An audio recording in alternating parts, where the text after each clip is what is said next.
जो संविधान की मूल भावना है प्रेमबल के अंदर और कर्तव्य दिए हुए पब्लिक को, वो तो साथ रख करके आप जो नीति हैं, जो कार्यक्रम है, सिद्धांत कांग्रेस के हैं, वो अपना लो आप तो खाली, बस और कुछ नहीं करना है।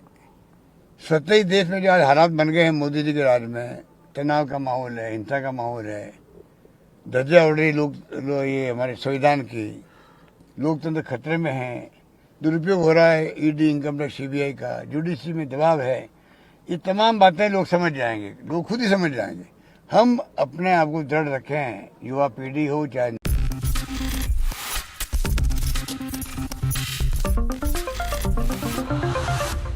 नेक्स्ट 9 न्यूज में आपका बहुत बहुत स्वागत है। मैं हूं आपके साथ अबरारुल हक रहमान। प्रताप सिंह खाचरियावास को लेकर क्या चर्चा करेंगे दर्शकों। दरअसल प्रताप सिंह खाचरियावास को अपने पक्ष में बनाने के लिए इस वक्त राजस्थान में कई बड़े चेहरे जो उभर करके आ गए, यानी कि सचिन पायलट और अशोक गहलोत दोनों की अगर बात करें तो इस समय नेताओं को अपने पक्ष में बनाने के लिए वो लगातार प्रयास कर रहे हैं, लेकिन इन प्रयासों में उनको सफलता कितनी मिलेगी ये तो वक्त ही बताएगा। फिलहाल इस समय जो स्थिति बन रही है दर्शकों, ये सीधे तौर पर बतलाती है इस समय इसको लेकर के जल्द से जल्द कांग्रेस पार्टी हाईकमान को कहीं ना कहीं फैसला लेने की जरूरत है, वरना स्थिति और भी ज्यादा नाजुक हो सकती है और इसमें कोई ज्यादा समय नहीं लगेगा। बीजेपी वैसे ही इस ताक में बनी बैठी है कि किस ढंग से यहाँ पर कांग्रेस को सत्ता से बेदखल कर दिया जाए। इन तमाम बातों को समझने के लिए सबसे पहले आपको ये खास जो बयान है वो सुनना। देखिए 2030 विजन जो हम लेके चल रहे हैं उनकी लॉन्चिंग बहुत जल्दी होगी और मैंने अभी कहा मीटिंग के अंदर कि जो विजन 2030 तक कम से कम राजस्थान भी देश के अग्रणी राज्यों में सम्मिलित हो, ये हम सबका सपना होना चाहिए प्रदेशवासियों का। वो तभी पूरा होगा जब हर प्रदेशवासी किसी वर्ग का हो, किसी क्षेत्र के हों, सब मिलके इस दिशा में सोचें। तो हम सबसे रिक्वेस्ट करेंगे आप अपना सुझाव भेजें, अभियान चलेगा कॉलेज में, स्कूलों के अंदर ऐसे कंपटीशन है बच्चों के लिए, डिबेट कंपटीशन से वो करवाएंगे। अभी जैसे युवा नीति घोषित हुई है तो हम देखा होगा सबको पूछ के उन्होंने युवा नीति बनाई है, उन सब वर्गों को साथ लेंगे और प्री बजट में हम लोग जो बुलाते हैं इंडस्ट्री वालों को, ट्रेड वालों को, धर्म गुरुओं को बुलाते हैं, मजदूर संगठनों को बुलाते हैं, जिन को बुलाते हैं उन सबको भी इन्वॉल्व करेंगे। हम चाहेंगे सब मिलकर के ऐसी विजन डॉक्यूमेंट बन जाए हमेशा के लिए, जिससे उस वक्त तक जो है 30 जब आएगा तब कम से कम हम राजस्थान वाले गर्व से कह सकते हैं हम भी देश के अग्रणी राज्यों में सम्मिलित थे। बस ये मेरा सोच है। उन सब आएगी, पर कैपिटा इनकम भी आ जाएगी, IMR MMR जो मातृ मृत्यु दर, शिशु मृत्यु दर कैसे कम और हो, हैप्पीनेस इंडेक्स कैसे बढ़े, पानी, बिजली, शिक्षा, स्वास्थ्य, सड़कें वो तो ही है, सोशल सिक्योरिटी कैसे हम और अधिक मजबूत कर सकें, जो हम नवाचार कर रहे हैं राजस्थान में और मजबूती आए उसके अंदर। मतलब आज भी राजस्थान कई क्षेत्रों में हम लोग पहल हम करते हैं देश के अंदर और बाकी राज्य फॉलो कर रहे हैं, ये तो आपके सामने है। तो क्यों नहीं हम जो है विजन ही बना रहे हैं हमेशा के लिए, तो हमारे नई पीढ़ी को एक कॉन्फिडेंस पैदा होगा कि राजस्थान का नौजवान कुछ भी कर सकता है देश के लिए, प्रदेश के लिए। ये मेरी भावना है। पॉलिटिकल डेमोक्रेसी भी जोड़ने की बात कही थी सीपी जोशी जी ने, कहा कि पॉलिटिकल डेमोक्रेसी भी इसमें जोड़ना चाहिए ताकि बच्चे इसको भी पढ़ सकें, समझ सकें इस नीति में। तो बचपन से हम लोग ऐसे आए हुए हैं, जो 1980 में आए थे जिसमें सीपी जोशी जी भी थे। आज देश के अंदर कांग्रेस नेता जितने भी हैं देश के अंदर 40 साल में जो बने हैं, मैं बार बार कहता हूँ, चाहे वो प्रदेश कांग्रेस अध्यक्ष बने हों, चाहे वो CM बने हों, चाहे वो केंद्रीय मंत्री बने हों, AICC महामंत्री बने हों या कोई पद पे गए हों, तमाम लोग जो है 80 के दशक में जो आए थे जीत करके यूथ कांग्रेस NSU से, वही छाए हुए अभी तक है, वही छाए हुए अभी तक है। और हम चाहते हैं कि उसके बाद में जो 90 का दशक भी आया है, लगातार 40 साल किसे कहते हैं, लंबा अरसा होता है, तो 40 साल के अरसे में भी नई पीढ़ी आनी चाहिए, जो उस रूप में जो हमारी पीढ़ी थी जिसने संकट देखा, इंदिरा गांधी चुनाव हार गई थी, डटे रहे हम लोग, कमिटमेंट हमारा था कांग्रेस नीतियों से, कार्यक्रमों से, सिद्धांतों से। आज़ादी की जंग लड़ी गई थी वो जज्बा सुनते थे, समझते थे, और वो भावना रख के दिल के अंदर राजनीति करना सीखे हम लोग। उसके कारण स्थायी रूप से हम लोग जमे रहे, स्थायी रूप से। हम तो ये सपना देखते नई पीढ़ी के लोग आए, वो भी पूरी ईमानदारी से, निष्ठा से प्रतिबद्ध हो गए पार्टी के प्रति।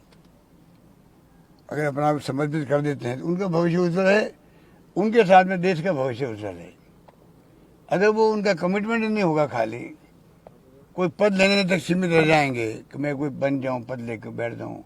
पद ले सकता है, कई लोग पद मिल जाते हैं, पर ना वो पार्टी का ना देश का कोई कंट्रीब्यूशन नहीं कर सकते वो। तो मैं अपील करना चाहूँगा तमाम नौजवानों को, आप खाली सिर्फ और सिर्फ जो संविधान की मूल भावना है प्रेमबल के अंदर और कर्तव्य दिए हुए पब्लिक को, वो तक साथ रख करके आप जो नीति हैं, जो कार्यक्रम है, जो सिद्धांत कांग्रेस के हैं, वो अपना लो आप तो खाली बस, और कुछ नहीं करना है।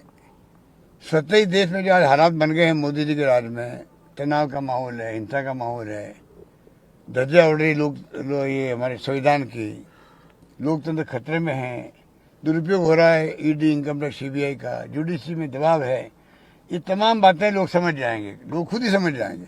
हम अपने आप को दृढ़ रखें, युवा पीढ़ी हो चाहे नौजवान हो, हर कांग्रेस जन मेरा मानना अगर रखेगा तो देश का भविष्य भी उज्जवल है, मेरा मानना। प्रधानमंत्री नरेंद्र मोदी जो है ये मुस्लिम मोदी मित्र बना रहे हैं, हर स्टेट को डायरेक्शन दिए गए साल में ये एक मैसेज देने की कोशिश कर रही है मुस्लिम मोदी मित्र बनाओ, कि कैसे डाइवर्ट हुए पूरे मतलब जो स्कीम्स हैं वो रहे उसके लोगों को। देखिए, आप ये मैं पढ़ रहा हूँ, देख रहा हूँ, मैं भी देख रहा हूँ, देश समझ रहा है, देश समझ रहा है। हमें उस पर कुछ नहीं कहना है। वो चाहे अगर मुस्लिम प्रेम जागृत हो गया है तो इसमें क्या दिक्कत है, अच्छी बात है। हम तो चाहते हैं कि उनके सब धर्मों के लोगों के प्रति, सब जातियों के प्रति उनका प्रेम जागृत हो। हम दुआएं करते हैं प्रधानमंत्री जी से, आरएसएस वालों से, अमित शाह जी से, आपका प्रेम जागृत हो, मुस्लिम हो, ईसाई हो, फारसी हो, जैन हो, सिख हो, हर जातियों के साथ में, दलितों के साथ में। पर मेरा अनुभव कहता है कि 70 साल तक कभी ये लोग बोले नहीं, ना महात्मा गांधी का नाम लिया, ना लिया नाम सरदार पटेल का नाम लिया, ना अम्बेडकर का नाम लिया। खाली अब चुनाव जीतने के लिए गुजरात गए, इसलिए गुजरात में बहुत बड़ा बनाया, स्टेचू बनाया है पटेल साहब का, अच्छी बात है।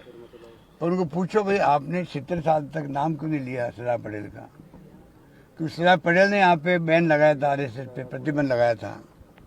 वो आपके टीस आपके दिल के अंदर थी, इसलिए आपने नाम नहीं लिया, सरदार पटेल का नाम नहीं लिया, गांधी जी का नाम नहीं लिया। क्योंकि गॉड से कौन था सब जानते हैं। पंडित नेहरू को आपने जानबूझ के, जो उनका त्याग बलिदान था, 10-10 साल तक जेल में बंद रहे वो उस जमाने के अंदर, उनका बुलाना चाहते हो।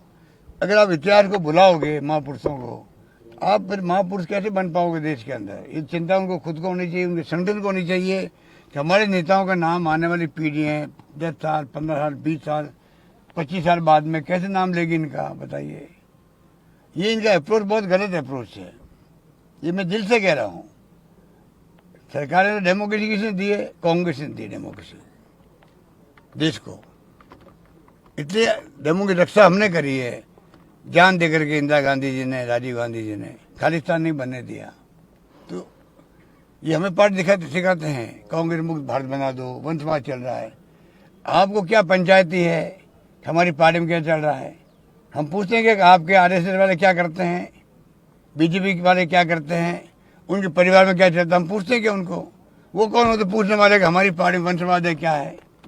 अरे वोट तो गुप्त होते हैं, तब भी क्यों इस परिवार को लोग चाहते हैं, चाहते रहेंगे? क्यों बताइए, इनको पूछो, इनको जवाब इनके पास में।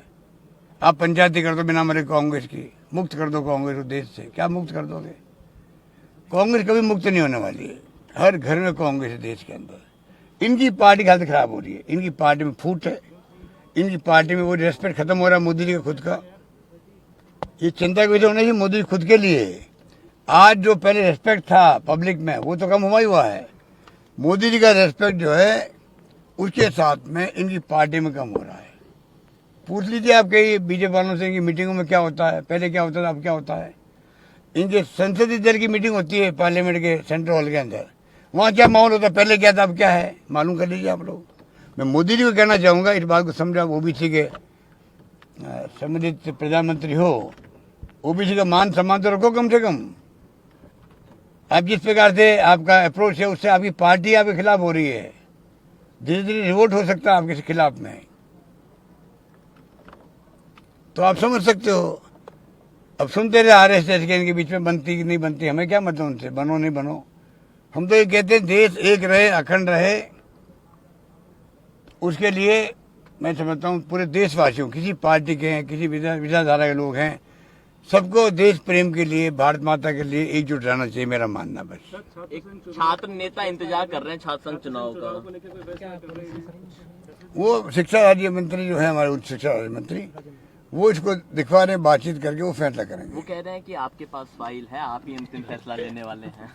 नहीं, अच्छी बात नहीं है, वो तो मैं बात करूंगा उनसे। पत्र लिखने की और एफआईआर दर्ज करवाने की आपने बात की। ये मैं जरूर कहना चाहूँगा, लिंडो कमेटी बनी थी, लिंडो कमेटी में रिकमेंड बहुत शानदार थी, चुनाव होने बंद हो गए थे, मैं ही वो मुख्यमंत्री हूँ जिसने राजस्थान में चुनाव वापस प्रारंभ करवाए थे।